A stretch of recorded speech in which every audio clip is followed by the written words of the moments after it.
first respond to the state. Yes, my lord, I am for the petitioner. Now, Manoj, there is a rejoinder affidavit which has been filed, which makes new amendments in paragraphs 42 onwards up to para 49 and 90. Mr. Sibal, is last. And we would like to, Manoj, put in a response to that because these are new amendments which are made, etc. Manoj, this will require It some was time. served 2 weeks back. If they want to delay it, they can delay You took enough time, sir. better ground, my lord. There's also a large additional we- documents that were filed. That's correct, but Also that needs to be responded. but 2 weeks back, more than 2 weeks back. Let's have at least some Which document? Lord, a decent ground to delay the matter. Almost 4 weeks. No, I'm sorry, almost 4 weeks back. 19th of February, I have the date. Oh, 20. New facts are This being is the produced first. Last week. at the stage of the Supreme You Court. start. But this is Not the conclude. only. It will not We conclude would- today. we You would- will get. Yes, well, let us start. my We lord. will need time for the purposes of We'll response. allow you time. Let him start. We'll allow you time. Yes, my lord, let me just put the background. My lords, how do we That's not start? No, a it's a shocking fact, my lord. The Honorable Chief Minister barges into an ongoing investigation That is a different by the matter. central agency, Look, and after 4 weeks, they are seeking time to file something. against the Enforcement Directorate involving senior advocates, media professionals. You see, there is companies, serious all of objection this granted relief. Everyone who is. to the maintainability also. Yes, yes, my there lords. is. So Yes, my lord, I must satisfy your lordship. It's being Manoj, violated. maybe request the court, Manoj, for, because the state would like to have the pleadings complete first, otherwise it's not a very satisfactory state of affairs. Pleadings are complete, my lord, I Complete. So, Manoj, we would like to file, our request is that we will require some time to file a response to the rejoinder, because the rejoinder in very lengthy paragraphs has made assertions which travel beyond the scope of the petition. So it's not a rejoinder in that conventional sense. It's further facts. Now I'm not this thing. So we would need time to put in a response. This is 4 weeks time was given. No, Yes, my lord, I can give the date of supply, date of service. This was filed 10 My days lord ago. may see the rejoinder, It was filed on, it was given on 19th February. Factual amendments have been made in it, my lord. 19th February, I have the record of the Supreme Court. New factual amendments at the level of the Supreme Court. It is not about the government. Whichever is the level, 32, it has to be just Supplies this to level. you 10 days back. That's a very fundamental thing. Respond to it. We need to. My take lord, we are instruction. saying we'll just You respond could to not it. take instruction for 1 month. Firstly, my lords, how does the Enforcement Directorate, which has 4 cases where your lordships have granted relief for advocates. You proceed with the hearing. We'll hear. So please. Proceed with the hearing. Those matters. Mr. Asti, it is your. My lord may allow us to file the rejoinder, not because there are additional facts. 10th and 18th. They took You time. proceed with the hearing. sorry. What is on record, we'll consider it. No, but what is on record includes a rejoinder affidavit which travels beyond the scope of the petition. So it's on your normally this is. Telling you. Yes, I'm sorry. We allow you time, let him But we have to raise Amend the objection first. That this petition itself is not maintainable. then you proceed. That we are proceeding. Yes, proceed. Yes, but then that's why that's when your lordships observe, absolutely, so we're right to proceed. That is when your lordship observed that there would not be a piecemeal hearing. Which is why what we are suggesting to the court is that if I am putting forth my request over here on preliminary objection, that ought to be heard, considered, decided by the. Hearing, you proceed with No, your no, but preliminary then objection. on the merits part, then on the merits part, because your lordships also observed, and rightly so, that look, it may not be appropriate to have a piecemeal hearing. On the merits, I'm a little You are going hot and handicapped cold. at this stage. I'm handicapped at this stage because I do not have the advantage of a response. They had 4 months, my lord. They could have come with some decent reason for delaying the matter, my lord. This is not the I think, reason. Lord, that's a little harsh by the solicitor. Lord, you give additional facts, we are asking to respond to them, that's all. 10th and 17th, just I'm saying it, your lordship keeping in mind, nothing else, your lordship, right. 3rd, 10th and 17th, I'm instructed, a little bit side to time. Not once, not twice, not thrice.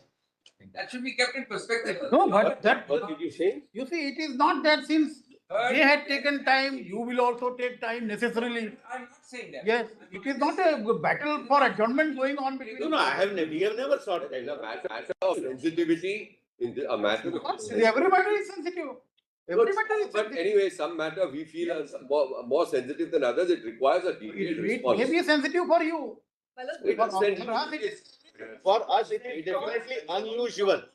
Lord, the way in which the Honorable Chief Minister has barged into and have Sorry, snatched this is not becoming a speech, my lord. Let's evidence just- of a crime is an unusual thing. That's not fair, no. This is. This is false. She has, my lord, admitted. I'll show that. Enforcement Directorate has Why multiple. don't you proceed with the Your hearing? lordships No, have- I have no difficulty. my lord. Proceed, please. Yes. We are raising a preliminary objection, brother. That is again, same thing. Again, means what? This is what we have been saying from the very beginning. So then you begin. So we are beginning. When I am requesting you to begin, you don't not begin. There are some other additional material to be brought in. We never said we will Okay, not so begin. may I just broadly indicate on Yes, behalf of please. the state the three broad grounds on which we are going to Yes. make submissions? গত 18ই March মমতার ইডির অফিসারদের কাছ থেকে file ডাকাতি মামলার supreme শুনানি ছিল। সুপ্রিম কোর্টের 17 নম্বর রুমে জাস্টিস প্রশান্ত কুমার মিশ্রের ডিভিশন বেঞ্চে মামলাটি ওঠে। মামলার ক্রম ছিল 14 নম্বরে। তৃণমূল সুপ্রিম কোর্টের বাঘা বাঘা আইনজীবীদের যেমন কপিল সিব্বল, অভিষেক মনু সিংভি, শ্যাম দেওয়ান ও মেনকা গুরুস্বামীদের নিয়োগ করেছে। আচ্ছা দর্শক, এদের পিছনে একদিনের সওয়াল জবাবে রাজ্য সরকারের কত কোটি টাকা খরচ হলো, এই তথ্য কি কখনো প্রকাশ পাবে? এই টাকা কি মমতা ব্যানার্জির নিজস্ব উপার্জিত টাকা না মমতা ব্যানার্জির বাপের টাকা? মমতা ব্যানার্জি কি ছবি এঁকে এই টাকা সংগ্রহ করেছেন? এই টাকা আমার আপনার প্রদেয় ট্যাক্সের টাকা। এই মহিলা একটা সামান্য জেদের কারণে রাজ্য কোষাগার থেকে কোটি কোটি টাকা খরচ হচ্ছে। কি প্রয়োজন ছিল ইডির তল্লাশির ভিতরে ঢুকে পড়া? উনি কি আইন জানেন না? কেন্দ্রীয় সংস্থা ইডি এবং এনআইএ রাজ্য পুলিশের পারমিশন ছাড়াই যে কোনো জায়গায় যে কোনো সময় তল্লাশি করতে পারে। গেছেন তো গেছেন, রাজ্যের পুলিশ বাহিনীকে সঙ্গে নিয়ে গেছেন। রাজ্যের উচ্চ পদস্থ পুলিশ অফিসার রাজীব কুমার সহ বিশাল পুলিশ বাহিনী নিয়ে গেছে।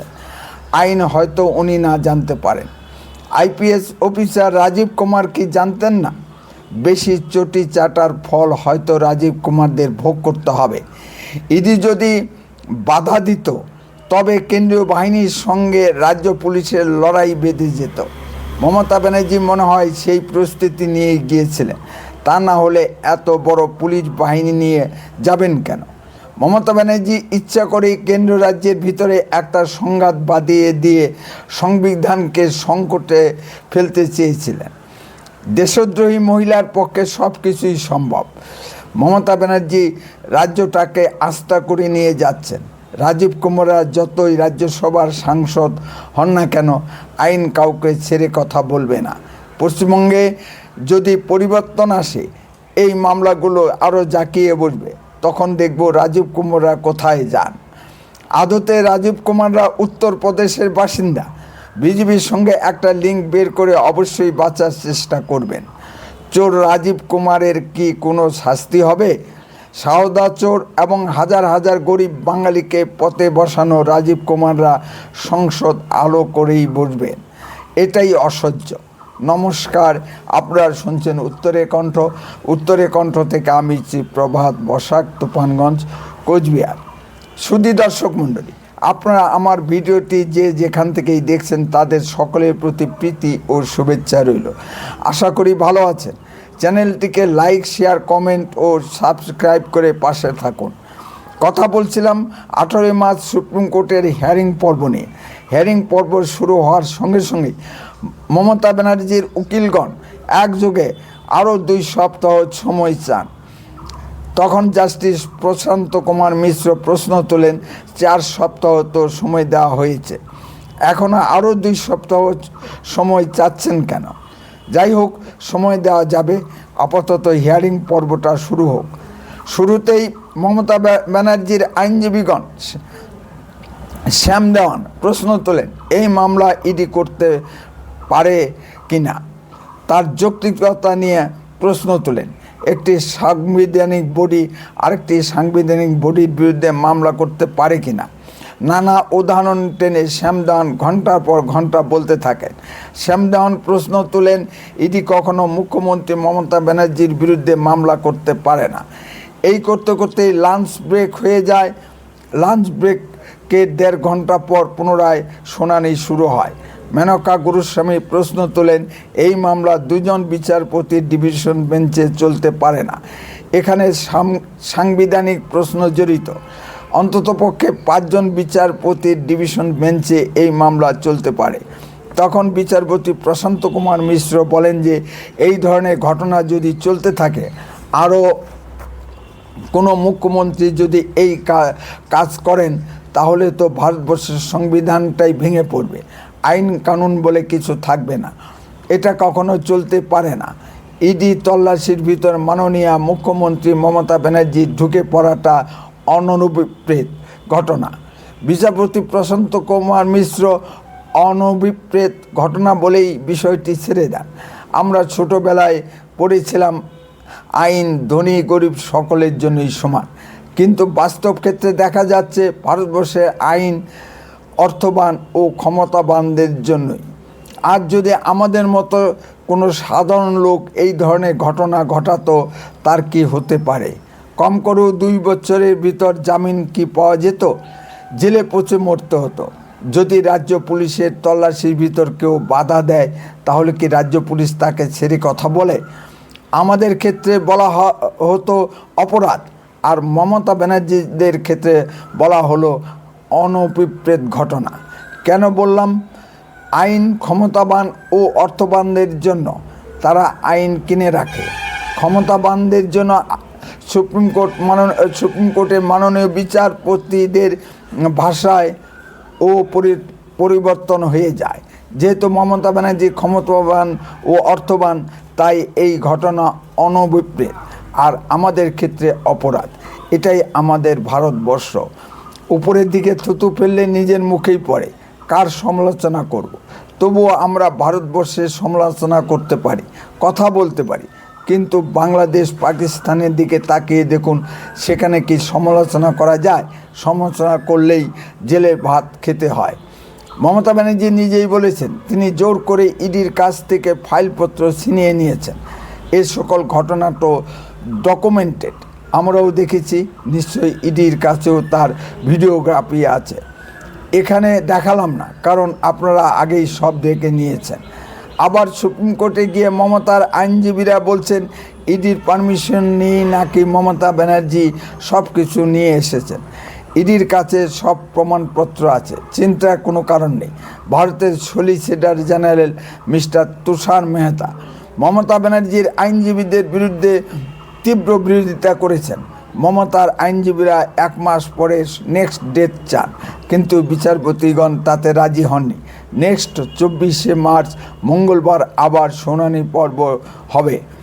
প্রায় 3 ঘন্টা 3.5 ঘন্টা যাবৎ সওয়াল জবাব পর্ব চলে। মমতার আইনজীবীরা শুধু সুপ্রিম কোর্টের মহামূল্যবান সময় আবল তাবল ভাবে নষ্ট করেছেন। উদ্দেশ্য মামলাটি দীর্ঘায়িত করা। যদি সঠিক বিচার হয়, মমতা ব্যানার্জি ফেঁসে যাবেন। আর নির্বাচনের আগে যদি মমতা ব্যানার্জি ফেঁসে যান, তার বিরূপ প্রতিক্রিয়া নির্বাচনে পড়বে। এই জন্য মমতা ব্যানার্জির আইনজীবীদের মামলাটি দীর্ঘায়িত করার জন্য এত প্রচেষ্টা। মমতার পাপের ঘরা পূর্ণ হয়েছে। কারো বাপের সাধ্য নাই আগামী নির্বাচনে মমতা ব্যানার্জিকে বাঁচায়। যদি আপনাদের কিছু বলার থাকে কমেন্টে বলুন, আর লক্ষ্য রাখুন উত্তরের কণ্ঠের পর্দায়। দয়া করে চ্যানেলটিকে সাবস্ক্রাইব করুন। বন্দে মাতরম, ভারত মাতা কি জয়।